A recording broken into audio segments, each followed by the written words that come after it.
मेरा नाम प्रिया है। मैं इस घर की नई बहू हूँ। अभी शादी को बस 3 महीने ही हुए हैं। गांव के पुराने हवेली जैसे घर में नहीं, बल्कि शहर के एक मध्यम वर्गीय परिवार में मेरा ससुराल है। लेकिन फिर भी इस घर की परंपरा, इसकी आत्मा बिल्कुल देसी और भावनाओं से भरी हुई है। आज सुबह से ही घर में हलचल मची हुई थी, क्योंकि दीपावली आने वाली थी। रसोई से सासू माँ की आवाज़ें लगातार आ रही थी। प्रिया बेटा, बेसन के लड्डू की बर्फी ज़रा ध्यान से देखना, जल न जाए। जी माँ जी, देख रही हूँ, मैंने मुस्कुराते हुए जवाब दिया और आंच धीमी कर दी। सासू माँ सुशीला देवी अपने आप में परंपरा की मिसाल थीं। उनके हर काम में नियम, हर बात में एक ठहराव। घर में दादी भी थीं, जिन्हें सब बड़ी माँ कहकर बुलाते थे। उनके पास बैठते ही घर की पुरानी बातें, त्योहारों की यादें और बचपन के किस्से निकल आते। दीपावली का मतलब हमारे घर में सिर्फ दिए जलाना नहीं था, बल्कि पूरे हफ्ते की तैयारी। सुबह सुबह तुलसी पूजा, फिर घर की सफाई, फिर रसोई की महक, घी में तले चकली, गुजिया, शंकरपाळे, चिवड़ा, लड्डू, सब कुछ बन रहा था। अरे प्रिया, वो तेल जरा देख, गर्म तो नहीं हो गया है? मांझी हो गया है, मैं आंच धीमी करती हूँ। सास बहू के बीच तालमेल तो अच्छा था, पर पता नहीं क्यों मुझे हमेशा लगता कि मांझी के मन में कोई बात छुपी हुई है। कभी कभी वो मुझे ऐसे देखती थीं जैसे कुछ कहना चाहती हों, लेकिन रोक जाती थीं। विजय, मेरे पति, बैंक में काम करते हैं। दिन भर ऑफिस में रहते हैं और शाम को घर आते ही उनका सबसे पहला सवाल होता, माँ, आज क्या बनाया?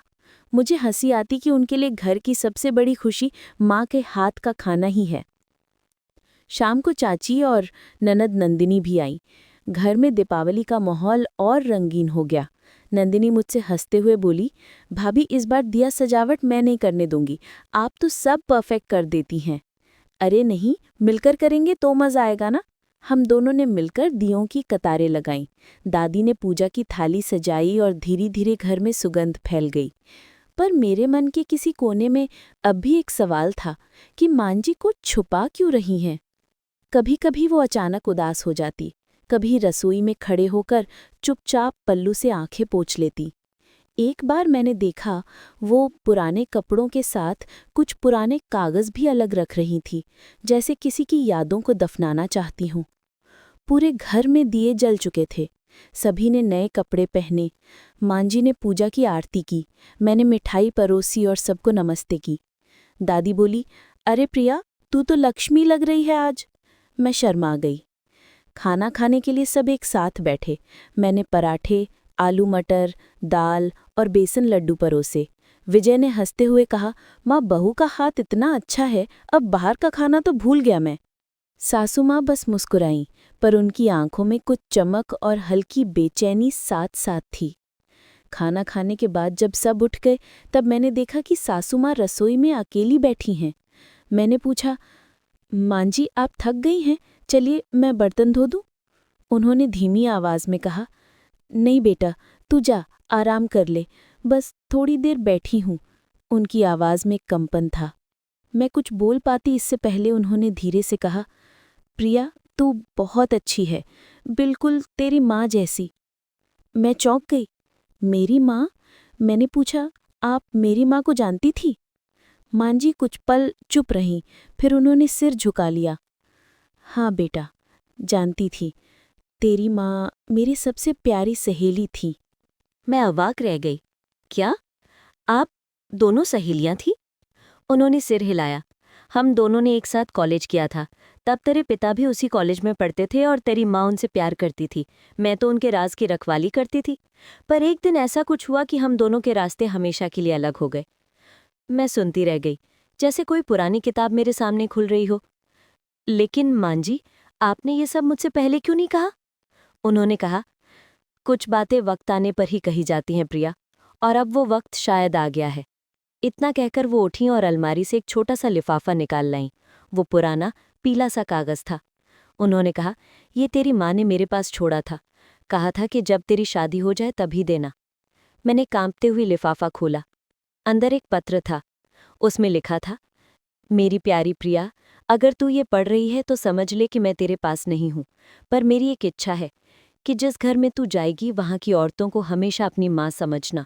और एक बात जान ले, उस घर का मुझसे एक जुड़ाव है जो वक्त के साथ तू खुद समझ जाएगी। मैंने माँ जी की ओर देखा। उनकी आंखें नम थीं।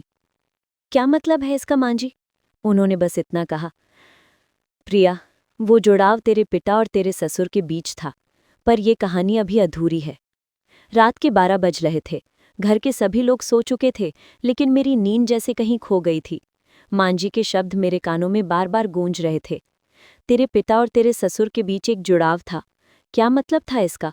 मेरे पिता तो बहुत सीधे साधे व्यक्ति थे, फिर मेरे ससुर से उनका क्या रिश्ता हो सकता है? दिल में सवालों का सैलाब उमड़ पड़ा था। अगली सुबह मैंने देखा, माँ जी पूजा के बाद आंगन में बैठी थी। उनके चेहरे पर एक अलग सी शांति थी, पर आंखों में हल्की नमी भी थी। मैंने उनके पास जाकर धीरे से कहा, माँ जी, आपसे कुछ पूछना है। उन्होंने बिना मेरी ओर देखे कहा, मुझे पता था तू पूछेगी ही। फिर उन्होंने गहरी सांस ली और बोली, प्रिया, तेरी माँ सीमा मेरी कॉलेज की सबसे प्यारी दोस्त थी। हम दोनों ने साथ में बहुत सपने देखे थे, एक अच्छा परिवार, एक प्यारा जीवन और अपने अपने पति के साथ हंसता खिलखिलाता संसार। मैं चुपचाप सुनती रही।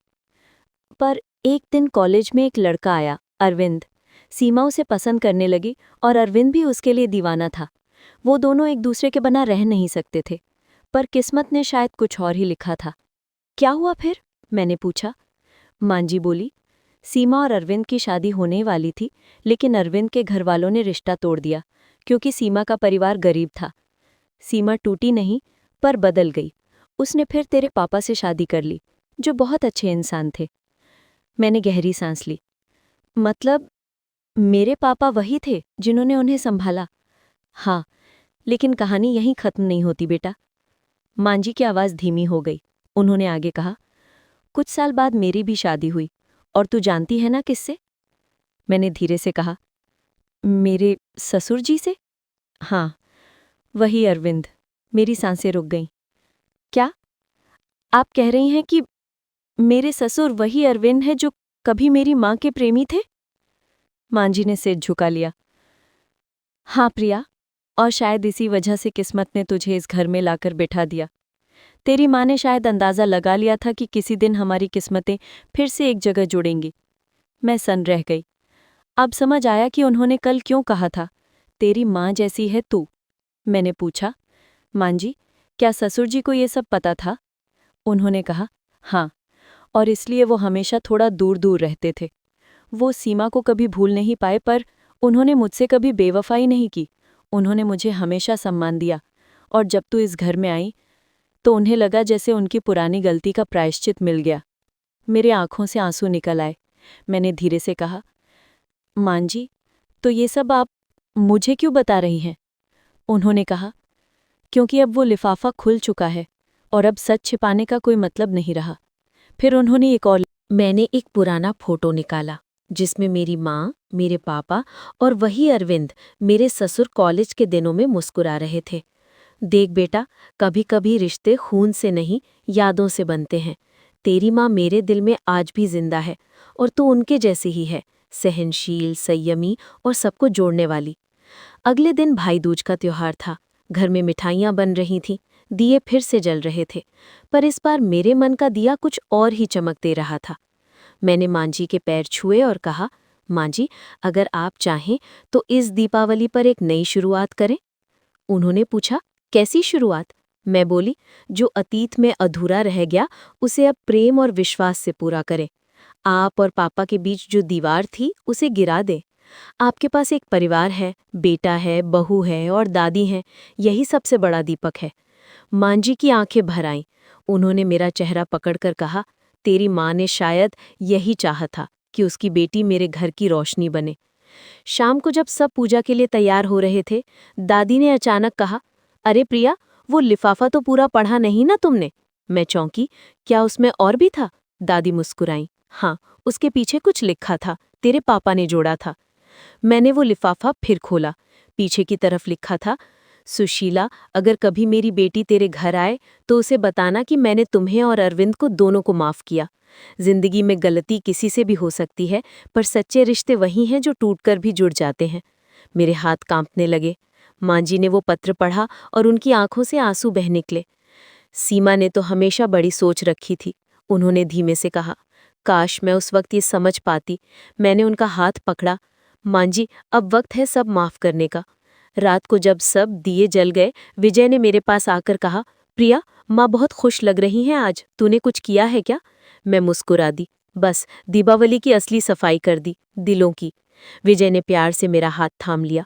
तुम सच में इस घर की लक्ष्मी हो। दूर आंगन में सासू माँ और ससुर जी साथ बैठे थे। दोनों के बीच अब वो चुप्पी नहीं थी, सिर्फ दियों की रोशनी और एक पुरानी कहानी की नई शुरुआत थी। दीपावली की उस रात मुझे लगा जैसे सभी दीपक मेरे अंदर भी जल उठे हों। अब ना कोई रहस्य था, ना कोई दूरी, बस प्रेम, माफ़ी और अपनापन। मेरी माँ का सपना सच हो गया था कि जिस घर में जाएगी वहाँ की औरतों को अपनी माँ समझना। और सचमुच मैंने सुशीला माँ में अपनी माँ पा ली थी। रात बीत चुकी थी, दीपावली के दिए अब बस हल्के हल्के टिमटिमा रहे थे, पर मेरे दिल में जो रोशनी थी वो शायद अब कभी बुझ नहीं सकती थी। उस रात के बाद इस घर में कुछ बदल गया था। एक सन्नाटा टूटा था और रिश्तों में नई सांसें उतर आई थीं। सुबह दादी की आवाज़ से मेरी नींद खुली। प्रिया, बेटी, सूरज देख, कितना प्यारा लग रहा है आज। मैं मुस्कुरा दी। वो सच कह रही थी। आज सूरज की रोशनी जैसे इस घर के हर कोने में फैल गई थी। सासू माँ रसोई में थीं और ससुर जी उनके बगल में अखबार पढ़ रहे थे। कई सालों बाद दोनों एक साथ नाश्ता कर रहे थे। मैंने चुपचाप दरवाजे से झांक कर देखा। सासू माँ ने प्लेट में पराठा रखा और मुस्कुराते हुए बोली, थोड़ा और लेंगे? ससुर जी ने मुस्कुराकर सिर हिलाया। बस इतना ही काफ़ी है। उनके बीच की वो छोटी सी बातचीत पूरे घर को किसी वरदान की तरह लग रही थी। कुछ ही दिनों में दीपावली की छुट्टियां खत्म होने लगी, पर घर में अब भी वही रौनक थी। नंदिनी कॉलेज लौटने से पहले बोली, भाभी, इस बार का त्योहार सबसे अच्छा रहा। क्यों? मैंने पूछा। वो मुस्कुराई। क्योंकि माँ पहली बार हंसी हैं दिल से। मैंने सासू माँ की ओर देखा। वो सच में बदल गई थीं।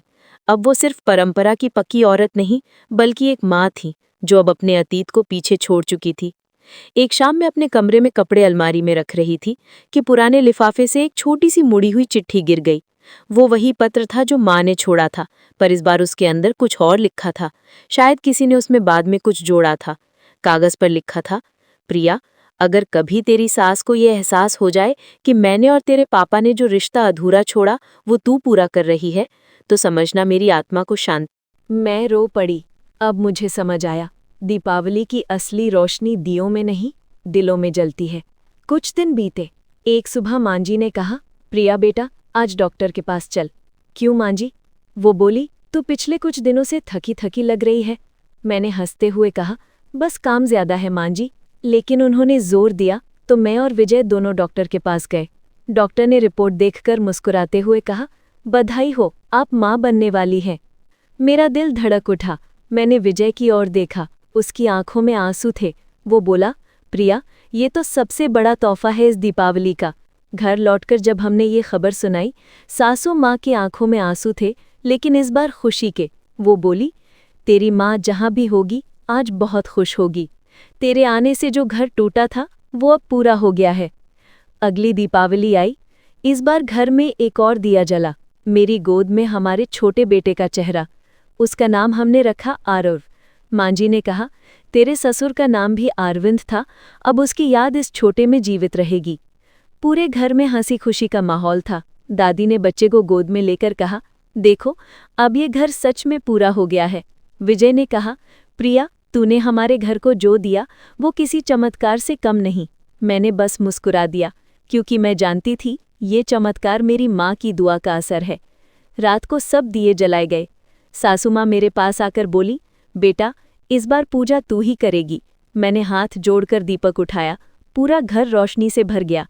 दीवारों पर चमकते दिए जैसे कह रहे हों, जहाँ सच्चाई, प्रेम और माफ़ी होती है, वहीं असली दीपावली होती है। पूजा खत्म होते ही सासू माँ ने धीरे से मेरे कंधे पर हाथ रखा और बोली, प्रिया, तूने इस घर में उजाला भर दिया। अब मुझे लगता है मैंने अपनी सहेली सीमा को खोया नहीं, वो तेरे रूप में फिर लौट आई है। मैंने उनके पैर छुए। माँ जी, मैंने भी माँ को नहीं खोया, आप में ही मुझे वो मिल गई हैं। दीपावली की उस रात घर में सिर्फ दिए नहीं, बल्कि 3 पीढ़ियों की आत्माएं मुस्कुरा रही थी। कभी कभी जिंदगी की सबसे बड़ी रोशनी अंधेरे के बाद नहीं, बल्कि माफ़ करने के बाद आती है। और यही इस कहानी की सच्ची दीपावली थी, जहाँ एक बेटी ने अपनी माँ के अधूरे रिश्ते को प्यार, समझदारी और अपनानेपन से पूरा किया।